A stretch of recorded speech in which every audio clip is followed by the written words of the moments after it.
Everyone, hello. Hope you're doing well, safe and sound. Damon here with Rexel Automation. Today we have a presentation on power quality and sag, delivered by Scott Poplick with a live Q&A to follow. So this presentation was pre-recorded. So if you do have any questions or anything during the presentation, please type them into the chat or ask them at the end of the session when we do go live. This session, I'm also recording this session to capture all your questions, so please make sure that your lines are muted to minimize any background noise. Um, we do have some upcoming events here. Next week, we'll do a Thin Manager demo, and then the week following, we have improving manufacturing productivity through quality asset management. So with that said, I present Scott Poplick. Hello, everyone, and welcome to our presentation on power quality, the overlooked productivity variable. My name is Scott Poplick, and I am a VFD specialist with Rexel USA, located in the Mid-Atlantic region. Today, I'm focusing on one aspect of power quality, and that is the voltage sag and how we can eliminate its effects on equipment at our plant and help increase productivity. When a voltage sag occurs, you may notice a dimming of lights, a flickering of lights, but oftentimes you will not even know it is happening. When this sag occurs, your equipment is going to react in a different way. Some electrical equipment is going to fault out, other ones are going to actually just turn off, and some may not be affected at all. But when they do get affected, it is going to cause downtime. And since you may not even know a voltage sag is occurring, it's going to be leaving you guessing what just happened. Why am I down? But to help you mitigate voltage sags, today we're going to look at a product from Rockwell called a DySC, or Dynamic Sag Corrector.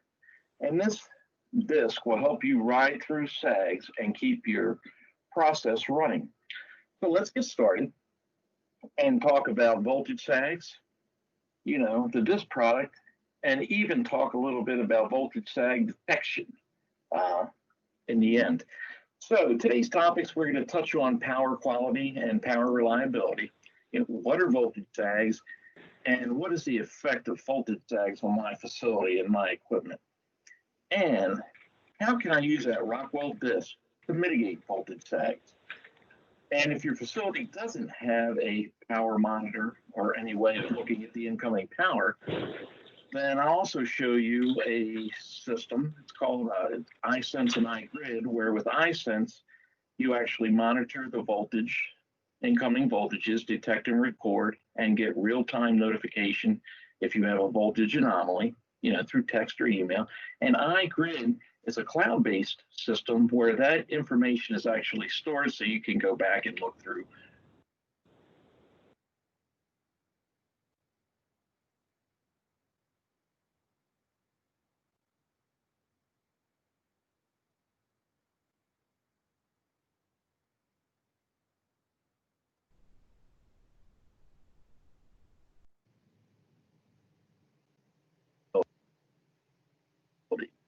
So power quality is important. It deals with the fluctuations in electricity, whether you have harmonics, electrical noise, transients, voltage sags or swells, and it is a huge topic. I bet you we could probably do at least a week or two just on power quality in general. And that's why I'm only going to focus on voltage sags today. But the thing about power quality is, the plants, we're concerned about that. But it really is not tracked by the utilities. The utilities are heavily focused on the next item, which is power reliability. And that's the continuity of delivering that power to their customers. They're only worried about, well, what's the number and the duration of power outages that have occurred. They want to keep that power up and running. And of course, they consider a power outage at 0 volts. So the grid is not designed for reliability, or it is designed for reliability, but not quality. So And why does this power quality matter? So what we can see here on this scatter plot is this is a scatter plot of some voltage anomalies that we are going to refer to as voltage sags. You can see out here in the power reliability area, they have a couple of issues that came up, and the power company will be concerned about that. However, there are quite a few voltage sags that have occurred at the plant. And where the plant may have noticed this, and this, we could say this, even if that's a month, that's not good to have 3 outages. But over time, you know, you'll see there's a lot of sags happening, and that's going to cause problems with our equipment. Relays may drop out, and controllers may drop out. And that's just going to add downtime, to the plant. They're not going to be able to produce what they want. So these sags, what are they? Well, a voltage sag is kind of what it says. It's a decrease in voltage level, usually 10% to 90% from a half cycle to a minute. Over on the left side is a nice little sine wave graph of what a power sag may look like, where you have your nominal voltage coming in. You hit your power sag event here, denoted the red sine wave, and then your voltage comes back. So, and notice this is all based on time. So they have divided these voltage sag durations up into 3 categories. You'll have an instantaneous, which is half cycle to 30 cycles, which that's up to 5 seconds. So very quick, up to, 0.5 seconds or a half second. Momentary is a half second to 3 seconds, and temporary is 3 seconds to 1 minute. But just to make sure I'm clear, instantaneous is only up to half a second. So, and sags are widely recognized as the most common and an important aspect of power quality that affects the end user. And they are virtually unnoticeable. Sometimes you'll see it by lights blinking, but other times you won't, and you just may find out that equipment has failed. And this is a nice example of what a three-phase power sag event would look like. And we can see it happening in here, and here's the worst part of the event. Another important aspect of the event is when it's over. Notice how now we get our power back to normal. But a secondary effect here is that when that voltage starts returning to normal, you get a high inrush current. So it's just like when you turn equipment on and power it up, you get a high inrush current. So every time this sag event happens, that is affecting the electronics in your equipment. So over time, if you get a lot of voltage sag and a lot of these hits and inrush currents, it's going to shorten the lifetime of your equipment that's there. And the other interesting aspect is voltage sags, less than 2 seconds, account for over 90% of all the grid events that are out there. So that is low-hanging fruit right there that we can go after. So what causes a voltage sag? Here's just kind of 3 quick examples. Of course, a utility equipment problem, or they have a fault of some kind. And normally they can tell you, okay, yeah, that happened. This was the reason, if you ask. Weather is another important factor. Thunderstorms, wind. Here on the East Coast, we are getting ready for our summer weather, which is thunderstorms and of course wind. And I did have an experience at a plant before where we experienced a week of, I would say they were intense voltage sags that would occur quickly. It's kind of short duration, but quickly, and enough where we could actually see lights flickering. And when we called the power company to inquire about this, they came back and said they don't see any problems with our lines feeding the plant. No voltage, no power outages during this time. So it happened again. And at that time, the next day we noticed it was windy out. And then the next day we had nothing. It was windy the following day. We started having voltage sags like this again. So we called the power company up again. They ended up sending a truck to drive along our feeders to the plant. And they did end up telling us they found a tree limb that was hitting one of the lines. and that was causing higher voltage sags. Well, what we learned from that, which was our plant manager couldn't believe that the utility did not even detect that. We had to stay hyper vigilant with them to get that fixed. So that's the issue with weather. And, what can happen internally at a plant is a switching of heavy loads or starting a large motor. If you're at a quarry and you have a rock crushing motor and you're starting that up in the morning, and once it starts, you can see the lights dim, they come back on.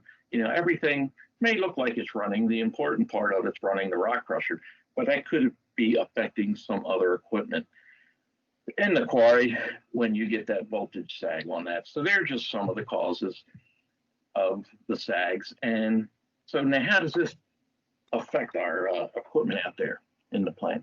So the first one is pretty obvious. Failures occur because of a lack of voltage.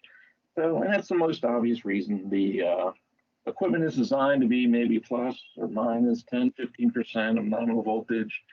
And if it doesn't meet that, then the equipment will turn itself off, take itself down, or not operate properly.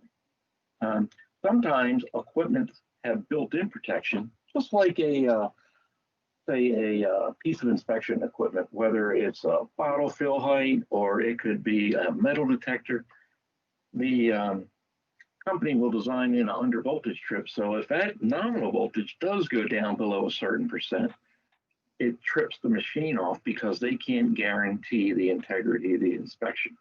So that can happen. And there's also maybe some unbalanced relays out in the facility, and if they're designed to pick up a phase loss so that they can protect motors and things like that. But what happens if you get a sag on one phase, it thinks it's a phase loss, it shuts down. So you might have had a sag for less than half a second, it would have came back up, everything would have kept running with that, but now this unbalanced relay tripped out because of that, and you're down.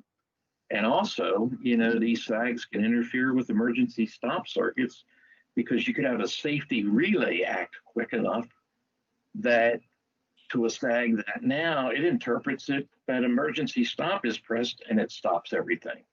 Everybody's wondering, why do we stop? It says an emergency stop, but actually it turned out to be a voltage sag. And this last one, number 5, was one that we ran across quite a lot in the plant. And this was reset circuit may incorrectly trip at the end of a voltage sag. And what this is, reset circuits are designed to run at power up. So just like on a VFD, when you power that VFD up, it's going to go through internal checks and check everything, make sure it's okay to run, and then it powers up and starts running. Well, when you have the end of a sag event, you have your voltage and power going back up. And that reset circuit, depending on how it's designed, is going to think, hey, I'm in a power up state. I need to run through my diagnostic tests. I need to shut down and do these tests. And then that takes you down. And if you don't know that you just had a voltage sag, you're probably thinking that that particular piece of equipment is bad. We got to get this fixed. Let's call in the service guy, when in that essence, it was actually doing what it was supposed to. And it was due to a voltage sag. Okay, then. So how do we mitigate these sags that are out there? So the best way to mitigate these sags so that this stuff does not happen is the Rockwell DySC unit, or dynamic sag corrector.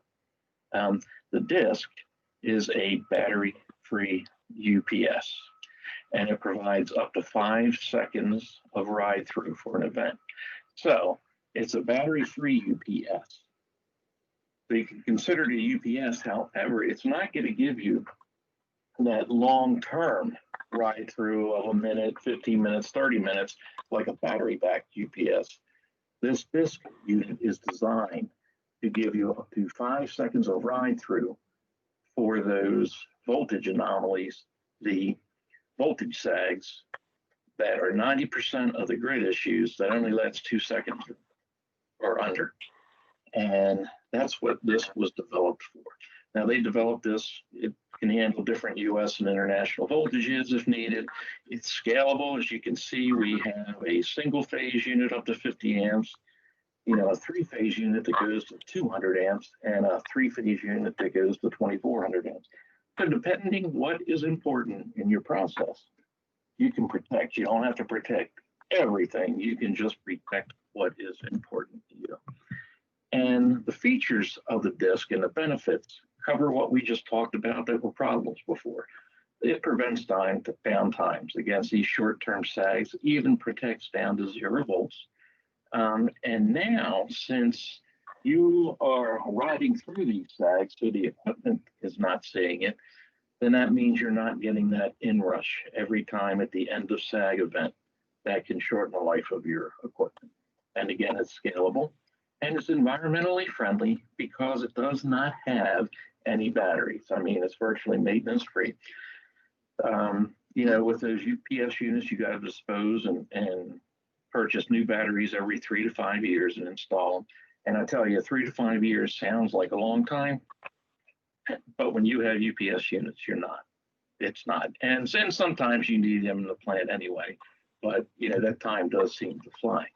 So now let's take a look at a block diagram on how does this disc operate. And what we have is a block diagram of it under normal operation. So the disc is hooked up to utility power. It's powering the load, say somewhere in your building, and it's going through its static switch, and everything is fine. It has a DSP controller inside that is responsible for monitoring the incoming power, the system integrity, and also monitors the load so that if you do get a voltage sag, the DSP detects it and actually activates that switch in order to go to the ride-through portion of the disc unit. So you see it has that cross-coupling transformer and the power conversion core. That's what gets you the ride-through. So normal operation, the disc is just sitting there, not really interfering with the power, not doing any power conditioning, just sitting there monitoring the power. But now we get a voltage event and we get a sag. So it detects the leading edge of a voltage sag and immediately routes power through the cross-coupling transformer and power conversion core. So this disc is on in under 2 milliseconds. And when it goes through this power conversion core, it is generating a true sine wave, a very, very good sine wave. And once the event is over, then the DSP detects that and activates the static switch and closes so that it is back in its normal operation. Next, what I wanted to show you was an example of a disc unit. Through an oscilloscope, you can watch it actually work or see the output of the disc when it's being fed by a incoming power and a sag does occur. So that's what this is going to show you. This is kind of a short video. He's going to show you some power sags in the beginning and things like that, but then he's going to turn the disc on and let you watch it actually work. This is just in this demo. We have a small PLC, a Micrologics. We have a couple of relays. We have a contactor, and we have a disc. And what that's showing is the waveform on top. It's showing sort of the waveform going into the disc and the waveform coming out of the disc. And I can turn on or turn off that disc at any time. So I'm going to turn it off, and I'm going to turn this up to we're at about 90% voltage. We're probably about 110 volts right now. And I'm going to do a sag. And you really don't see much, right? Can you see the sag where it occurred there? Very little sag, but if you heard, nothing dropped out. My relays didn't drop out, nothing dropped out. But you can see I had a little bit of drop both coming in and going out, right? Everything kept working. As I can turn my voltage down, so now I'm at about 96 volts, give or take. And I do another one. There, did everyone hear? One of the relays dropped out over here. So, and the reason we have this, we have a couple, not just Rockwell relays, we have a Schneider relay in ours just to show that it's not some black magic voodoo. But so the Schneider relay dropped out at about 96 volts. Again, the sag is a little more significant. I have this, by the way, for 0.05 seconds is the duration, so it's not very long. But you can see the relay already dropped out on that one when I got just down to 96 volts. Yeah. So relay drops out, maybe not the end of the world. Easy to troubleshoot. You can see it. We don't know why it happened, but it happened. If I get down even lower now, let's say I drop it down to 72 volts is where this is, give or take. Make sure I'm reset. Now my voltage sag is more significant. If you could hear, there was another relay that dropped out. We've had more events. The PLC is still running. No problem. Again, it's still only 0.05 seconds. I could change that and make it longer. But this voltage sag is getting more and more significant as we go. If I drop it down really low, let's just go down to about 30 volts, give or take. Yeah. There, now my PLC dropped out. So now you can see that was a pretty significant voltage drop. I was basically almost at 0, and the PLC quit working. And then you can tell by the faults what's faulted out. This contactor didn't fault, which is interesting. And if I want to make that fault, I have to actually increase the time on this to make it fault out. Yep, exactly. So if I turn it back up and I do a reset, now I'm going to turn the disk on. So now the top is the incoming voltage of the disk. The bottom is the outgoing voltage from the disk, right? So now I went back up to, let's do it to about 70 volts, give or take. Make sure I'm on. There, you see how the top waveform dropped? The bottom did not, and nothing tripped. I can take that down even further, in theory to 0 volts, less than 5 seconds, and I should get the same results. So there I had a very significant event. And if you can see the waveform coming out of the disk, you can barely even tell. There's a little hiccup maybe here or here as it opens and closes, but nothing happens. Everything stays online. Everything keeps working. And that's the purpose of this guy. And that's just showing it on a scope. Leave it there and increase the time. So as you can see, the disk is riding through that short voltage sag.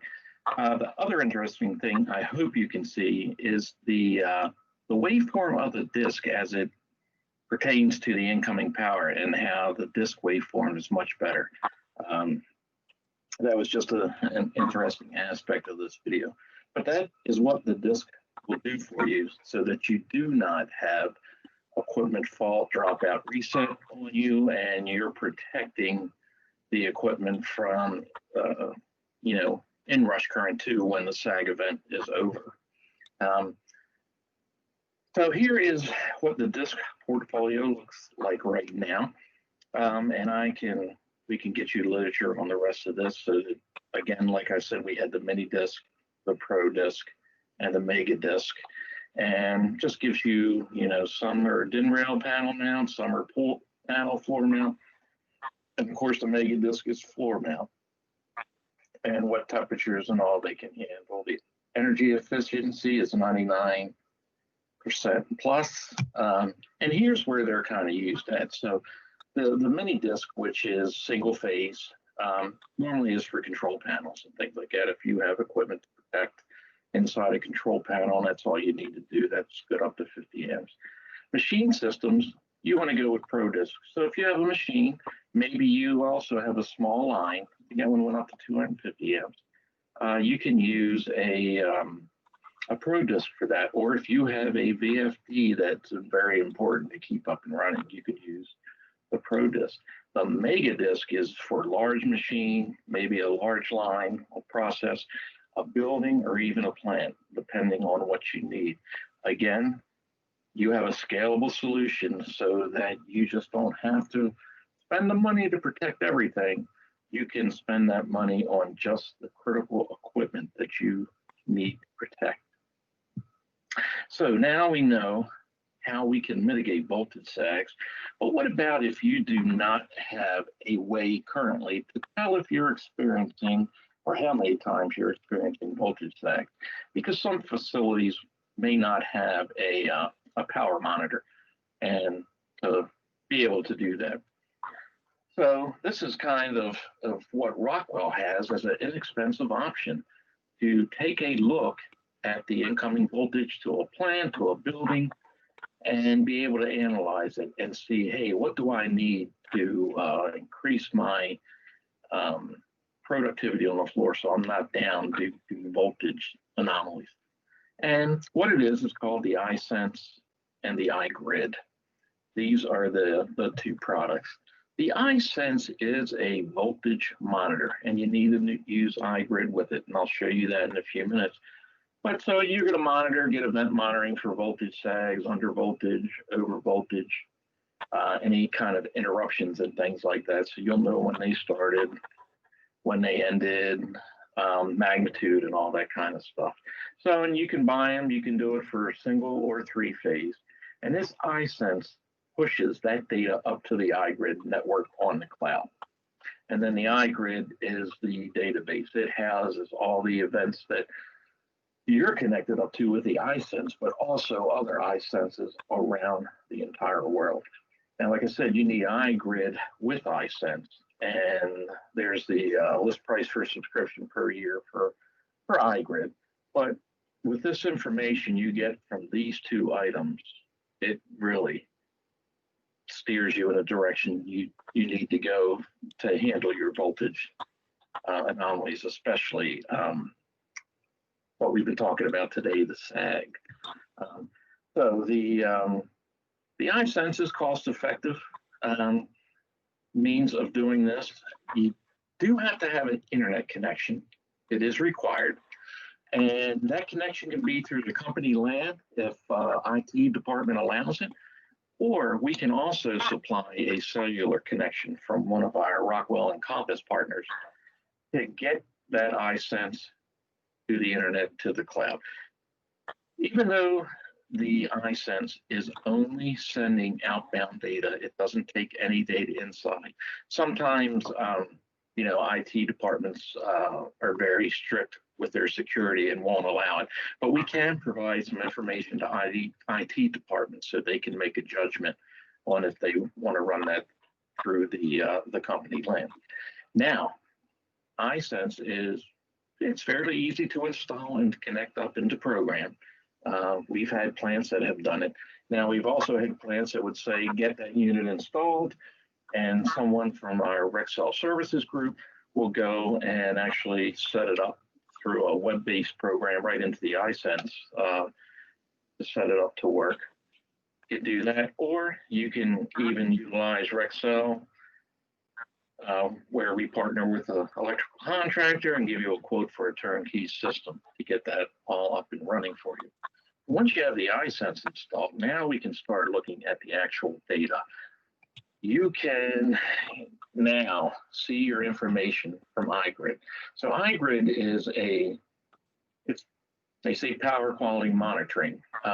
We're just looking at voltage, and it's independent web-based grid monitoring network. Now it says right now over 3,000 monitors tracking voltage and frequency globally, but that's probably a lot higher now compared to when this slide was put together. And they also synchronize the time to use UTC for absolute sequence of event monitoring. But like in the US, you may have 4 facilities across the US on the south, going up the East Coast, where now if you had a particular storm that came through and did damage to all your plants, you could actually fall back on this to show someone, hey, this is what the storm did to us. Maybe insurance, maybe just the management team, so they know and feel comfortable. They know what happened and what to prepare for next. But that's kind of little bit of an overview of iGrid, and this is how it all works together. So we get our iSense on site, tied in to say your incoming power to the building. It gets connected to the internet and supplies information to the iGrid servers and database. So whatever voltage anomalies that you're seeing at the plant get put up on the iGrid server and database. And when that happens, you also get real-time notification of any anomalies. That means you can get an email or text. I think it's up to 10 people. You can have an email or text sent to people saying, hey, we are having a problem, or we had a voltage anomaly. And that's great when it's after hours. Now, you can also get to the iGrid from the web. So you can see on the right side, you can have people at the plant that can get in, take a look at different things, look at waveforms, look at lists of problems, go in and look at each voltage sag or anomaly in depth. So you can view from anywhere from home and be able to look at the information that you do have. And this iGrid, it gives you summary reporting like that scatter plot to the right. You can get monthly summaries, magnitude versus duration, event logs. You can even do single event reporting where you deep dive into each event to see, hey, what happened to me? What was that waveform? How far did that sag go down? And take a look at all that. And plus, since you have this information, it's also good to give you when you have power outages. So if you end up with some outages over here in the gray in the power reliability area, now you can go back to the utility and say, hey, we had an outage this day. What was it? Because I never had any luck of the power company calling me, telling me that, yeah, that outage yesterday was from this, this, and this. We had to call and ask. And then depending on what they said, but now you can hold them accountable for that, which is nice. And then we can take a look at some of the reports and stuff like that you get out of iGrid. So here we can see that, it's going to let you know what the time and the event date and all that, the iSense name. If you have multiple iSense on site, you can do that. But look at this, you get the weather detail. For this particular event, there was a thunderstorm, there was the temperature, and there's the winds, even gusting to 25 mile an hour. So you can narrow down that, hey, our issue with voltage today was a storm. And then the other thing is, since you're connected up to iGrid, there's other iSense readings coming in from locations around. So this one is within 40 miles. This kind of corroborates your data that, yeah, there was a problem because, what's that? 5 other ones sensed it, and this is how it affected them. So it will give you that type of information. And now we're going to go out. I want to take you and show you the iGrid website, and you can actually go there. It's just www.igrid.com. You can create a user account so that you can log in and look at what we're going to look at today. But if you do not have a subscription and you don't have an iSense, you're not going to have access to a lot of stuff. It's just more of a show and tell. What I'm going to do is log in, take a look, because I wanted to show you a couple little nice features that it has in here. And basically, this is the extent of where you have to move around in the website. Once it logs in, we can take a look. For some reason, there we go. We're logged in now. So if you wanted to get a picture of what a sample PDF report looks like, you can go and click on that and download. But where I wanted to take you was to our live data on US Map. So this is going on right now. And since I'm logged in, I can actually change a couple of these parameters. But this is based on the last 3 days in the United States. And you can see all the outages that the iSense units have detected. What I'm going to do is, we were talking about most power events on the grid are 2 seconds or less. So I'm going to go down here and change my duration instead of an hour.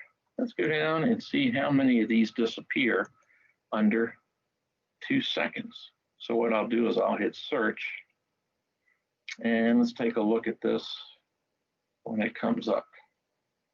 Boom. Not too many of them went away. And you can also do a search by state and things like that, but I can't make this map any bigger, so it's going to be hard to see. You cannot right now click on any red spots to see where it is and what it is.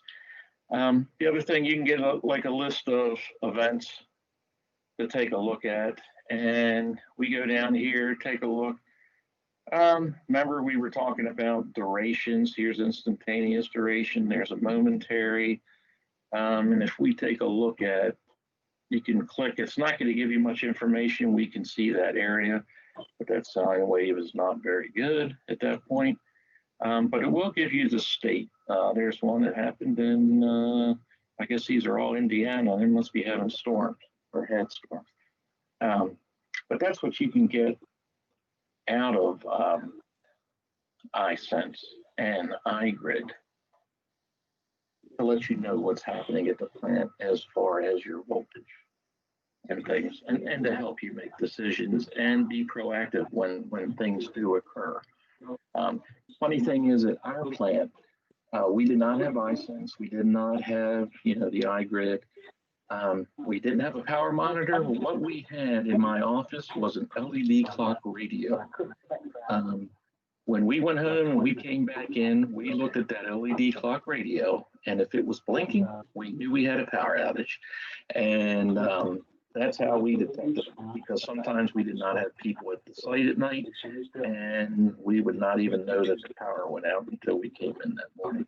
But here you have iSense and iGrid that can give you all that great information. And this is just another example of power quality report that you can get that is just a little more detailed in there. And so to kind of wrap things up, we talked about what voltage sags can do to equipment and to the plant, how it can add to your downtime, and it adds to your downtime in a way that you're not able to explain, because at times you don't know that a voltage sag event is happening. You're actually thinking that piece of equipment is gone bad. But what we kind of took a look at today was, if you know you're getting voltage sag events, then this disk unit may be the ticket for you in order to eliminate voltage sags and ride through them. And if you don't have any equipment to do any power monitoring, then here is a nice, inexpensive way to get into your system, your power system, to take a look at what is happening and identify, analyze, and then decide the best way to go in order to increase your power quality at your facility. So now I am ready to take any questions. So please ask away. Looking forward to them. All right, everyone. If anybody has a question, now is the time to unmute your lines. Please, we do have Scott Poplick, who represents the Mid-Atlantic region, and then we also have Stan Clark, who's out there on the West Coast representing California, on the line. So if anybody does have any questions, please feel free. I'm going to check the chat lines right now. Yeah. Hey, there's one, Damon. It says they noticed that I set up to 5 seconds. Are there conditions that the ride through is limited to under 5 seconds? And yes, there are conditions. A lot. Well, what it depends on is the duration and magnitude of the sag. So that disc will work up to 5 seconds as long as your sag, you have no more than a 50% sag. When you start going down and getting 70% sag, that's going to shorten the duration, and we can calculate that. Rockwell also has an extended disc, which will allow you, if you have the ability to do scatter plots and see what your magnitude is and duration, where you can get extended ride through times. And that's how the disc that we would take a look at it, if you want to put one of those in a facility, to make sure that you get the proper one that's going to cover, majority or most and all of your sags. Good question.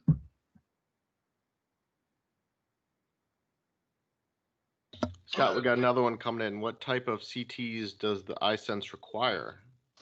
Okay, that's a good one. Yeah, with the iSense, it is just a voltage monitor, so it's not going to give you any current readings or any power readings back. So CTs aren't required.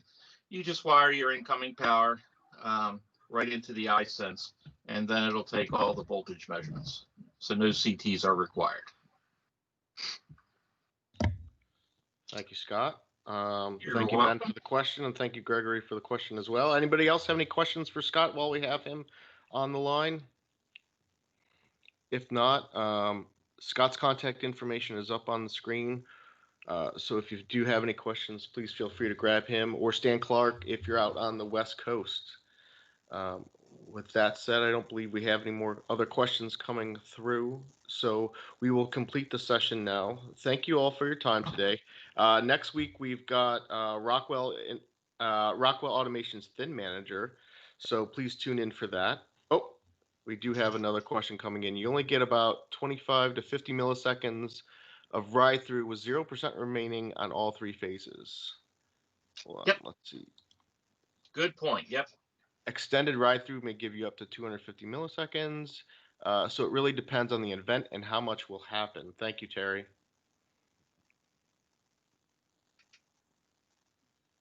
All right, anything else? Looks like we're good here. All right, we'll complete this session. Join us again next week at 10 o'clock, everyone. Hope you have a great day. Thank you.